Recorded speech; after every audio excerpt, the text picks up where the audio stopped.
And then, Bill, you also have some uranium assets in New Mexico. If prices really take off, talk about the long-term plans for enCore. Well, enCore's been built with basically a three-tier strategy in mind. That's short-term, mid-term, and long-term. We have a short-term, in hand with the two of 11 production plants in the country there in Texas, and efforts underway to modernize them, with Rosita being first, as Paul had talked about.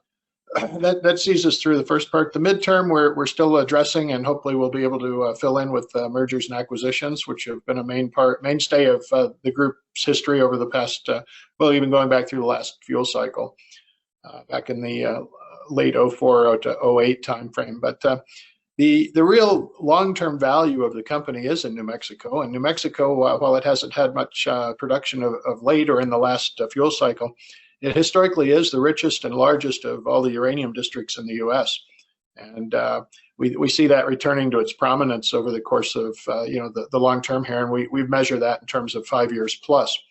The big issue with it is simply that some of the mining that was done in the past during the 40s, 50s, and 60s was not done maybe to the highest of social standards, and even environmental standards in some instances. So, this is something that we've had a pretty good track record in other companies dealing with Aboriginal issues and affected communities issues, and really bringing all the stakeholders along with us where it makes sense for everybody. And that New Mexico will be no different for us. It isn't going to happen overnight. As I say, we're addressing a 5-year time frame to it. We think that that's a reasonable time, and a good portion of that will be education in terms of how in situ leaching is different, or in situ recovery is different than the conventional mining that most of the folks there are familiar with. Vastly environmentally superior, much quicker, et cetera, and doesn't carry the health concerns that some of the practices in the past did.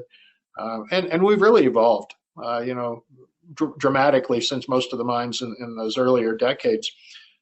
In addition, we plan to provide a bit more benefit to the community than a gazebo in the park and a few jobs, which has been the standard throughout time for mining companies. And we're going to really find ways to work with the community and actually build careers and some sweat equity in the projects so that they actually benefit from the projects. And we think that will change the tide and actually make us welcome in the communities and the industry welcome. And it's why we've got such a large endowment there. We've got over 100 million pounds of historic resources, including about 32 million 43101 at Crown Point.